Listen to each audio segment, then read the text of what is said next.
जय हिंद दोस्तों, 10th class के मॉडल से साइंस के सेट नंबर 3 को देखते हैं और इसी तरह से आप लोग के सेट 1, 2 पूरी तरह से कम्प्लीटली अध्ययन कर दिए हैं। तो चलिए स्टार्ट करते हैं। बेसिक चीज़ आप लोग देख लीजिएगा, 1.5 घंटा के समय उसी निर्धारित रहेगा। कुल प्रश्न 40 है। तो चलिए आगे बढ़ते हैं सवाल पर कि डायरेक्ट हमको सवाल क्या दिया है इसे। तो पहला सवाल है कि यदि आपतन कोण का मान 60 डिग्री है तो परावर्तन कोण का मान क्या होगा। देखिए, आपतन कोण और परावर्तन कोण दोनों आपस में बराबर होगा। आप पढ़े होंगे कोण आई बराबर कोण आर होता है, इसलिए जब आपतन कोण 60 डिग्री है तो परावर्तन कोण का भी मान 60 डिग्री होगा, इसलिए ऑप्शन नंबर इसका सी हो जाएगा। दूसरा सवाल है कि मुख्य अक्ष के समांतर आने वाली किरणें दर्पण से परावर्तन के बाद जिस बिंदु पर मिलती है उस बिंदु को क्या कहते हैं। जब मुख्य अक्ष के समांतर जब कोई प्रकाश किरण आता है तो टकरा कर मुख्य अक्ष को काटता है और मुख्य अक्ष को जिस बिंदु पर काटता है उसको फोकस कहते हैं। तो इसका ऑप्शन नंबर हो जाएगा ए। तीसरा सवाल है, यदि वक्रता त्रिज्या का मान 54 सेंटीमीटर है तो इसकी फोकस दूरी क्या होगा। यानी कि यहाँ पर दिया है आपको आर बराबर दिया है, आर बराबर दिया है 54 सेंटीमीटर। तो एफ बराबर हम लोग जानते हैं कि एफ बराबर आर बटा 2 होता है। अब आर की जगह पर 54 रखिए तो एफ बराबर निकालेगा तो 54/2 हो जाएगा। तो चौथा सवाल है कि अवतल दर्पण के सामने किसी वस्तु को कहाँ पर रखा गया है जिससे उसके समान का मतलब होता है कि बराबर आकार का उल्टा प्रतिबिंब बनेगा। तो वक्रता केंद्र पर जब रखा जाता है अवतल दर्पण में तो उसका प्रतिबिंब वस्तु के बराबर ही होता है। तो इसका ऑप्शन नंबर हो जाएगा सी। पांचवा क्वेश्चन है कि अवतल दर्पण का उपयोग निम्नलिखित में से किस वस्तु में किया जाता है। तो अवतल दर्पण का उपयोग गाड़ी की हेडलाइट के रूप में किया जाता है। तो इसका ऑप्शन नंबर हो जाएगा बी। 6 सवाल है, प्रकाश की किरणें एक माध्यम से दूसरे माध्यम से जाने पर अपने मुख्य पथ से विचलित हो जाता है, कौन घटना कहलाता है। तो यह प्रकाश का अपवर्तन के कारण होता है। तो इसका ऑप्शन नंबर हो जाएगा बी। 7 सवाल है कि निम्नलिखित में किस पदार्थ में प्रकाश की चाल सबसे अधिक होता है। तो वायु में सबसे अधिक होता है। 8वां सवाल है कि उत्तल लेंस के सामने किसी स्थान पर वस्तु को रखने से उसका सीधा आवर्धित प्रतिबिंब बनता है। तो ये तब होगा जब प्रकाशीय केंद्र और फोकस के बीच रखिएगा। तो इसका ऑप्शन नंबर हो जाएगा बी। 9 सवाल है कि लेंस की क्षमता का मात्रक क्या होता है। तो लेंस की क्षमता का SI मात्रक डायोप्टर होता है। तो इसका ऑप्शन नंबर सी हो जाएगा।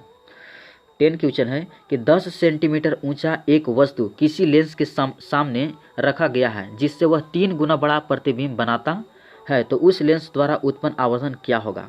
तो देखिए, इसमें जितना गुना बोला है उतना ही गुना, यानी कि इसका आंसर हो जाए। तो ऑप्शन नंबर यानी कि बी हो जाएगा।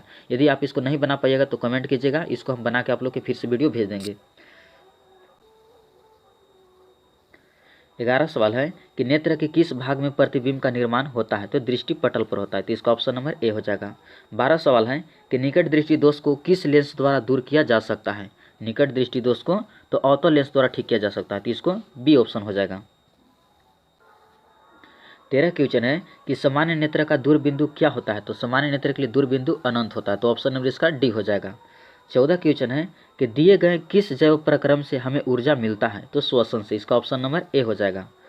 15 क्वेश्चन है कि चिप्स के पैकेट में विकृतगंधिता से बचने के लिए कौन सी गैस डाली जाती है। तो नाइट्रोजन गैस। इसका ऑप्शन नंबर बी हो जाएगा। 16 क्वेश्चन है कि जंग लगना किस प्रकार की अभिक्रिया है। तो जंग लगना संयोजन अभिक्रिया है। तो ऑप्शन नंबर ए हो जाएगा। 17 क्वेश्चन है कि दिए गए अभिक्रिया में किस पदार्थ का उपचयन हो रहा है। तो देखिए, उपचयन उसको बोला जाता है जिसमें यानी कि जिसका योग हो रहा है। तो देखिए, कार्बन के यहाँ पर योग हो रहा है। तो इसका ऑप्शन नंबर यानी कि बी हो जाएगा। दिए गए कौन सा रासायनिक समीकरण 18 क्वेश्चन है कि दिए गए कौन सा रासायनिक समीकरण संतुलित है। तो इसमें से देखिए, पहला जो है और ए नंबर ऑप्शन इस संतुलित है, जबकि सब संतुलित नहीं। ये सब आप लोग करके देख लीजिएगा। यदि आपको संतुलित नहीं करना आता होगा तो वीडियो बोलिएगा, बना के इसको भेज देंगे, या आप देख लीजिएगा प्ले लिस्ट में अपलोड किया हुआ है वीडियो। चलिए, कि लौह चूर्ण पर तनु हाइड्रोक्लोरिक अम्ल डालने से क्या होता है। तो हाइड्रोजन गैस एवं आयरन क्लोराइड बनता है। तो इसका ऑप्शन नंबर हो जाएगा ए, सही है। 20 क्वेश्चन है कि दिए गए पदार्थ में कौन सी रंगीन सूचक की तरह व्यवहार करता है। तो इसमें से लिटमस हो जाएगा। इसका ऑप्शन नंबर हो जाएगा बी। 21 क्वेश्चन है कि हड्डियों को जोड़ने के लिए डॉक्टर किस लवण का प्रयोग करते हैं। तो प्लास्टर ऑफ पेरिस का, और प्लास्टर ऑफ पेरिस का सूत्र CSO4 × 1/2H2 होता है। तो इसका ऑप्शन नंबर सी हो जाएगा।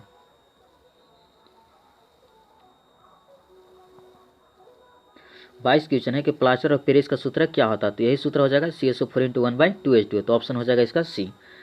23 क्वेश्चन है कि दिए गए समीकरण में कौन अभिक्रिया हो रहा है। तो देखिए, 2 या 2 से अधिक अभिकारक मिलकर एक उत्पाद का निर्माण कराते हैं, संयोजन अभिक्रिया। क्योंकि संयोजन अभिक्रिया में 2 या 2 से अधिक अभिकारक मिलकर एक उत्पाद का निर्माण करते हैं। तो ये संयोजन हो जाएगा। ऑप्शन नंबर ए है। 24 क्वेश्चन है कि खट्टे फल में कौन सा अम्ल पाया जाता है, तो सिट्रिक अम्ल पाया जाता है। ऑप्शन नंबर इसका बी हो जाएगा।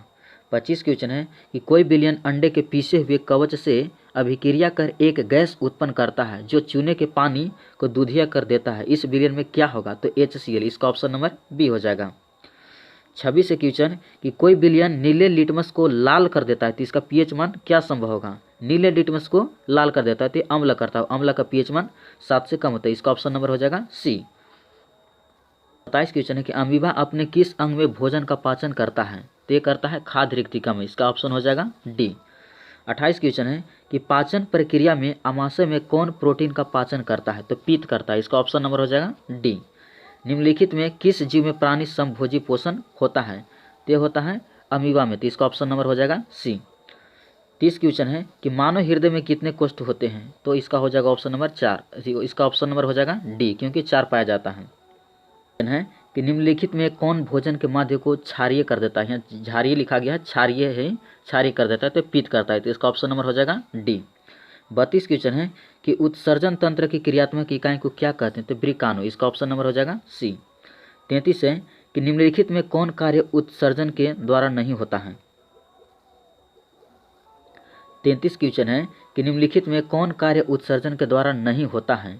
पहला है कि जल के अवशोषण एवं जड़ से पत्तियों तक जल तथा खनिज लवण के संवहन ऊपरी मुखी गति में सहायक, ये भी होता है। यह पौधों में ताप का नियम करता है, ये भी होता है।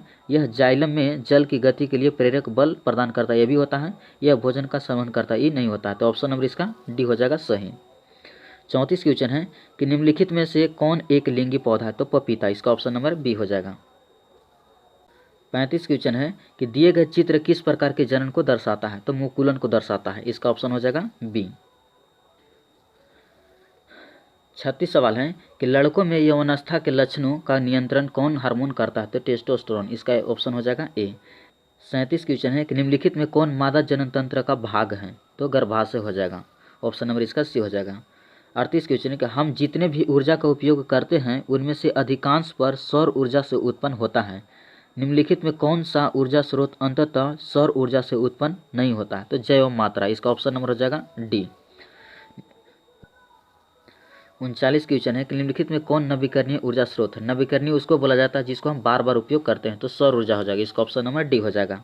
लास्ट क्वेश्चन है 40 कि निम्नलिखित में से कौन जैव मात्रा ऊर्जा स्रोत का उदाहरण नहीं है, तो कोयला हो जाएगा, इसका ऑप्शन नंबर डी सही है। तो इस तरह से हमारा सब कंप्लीट हो गया।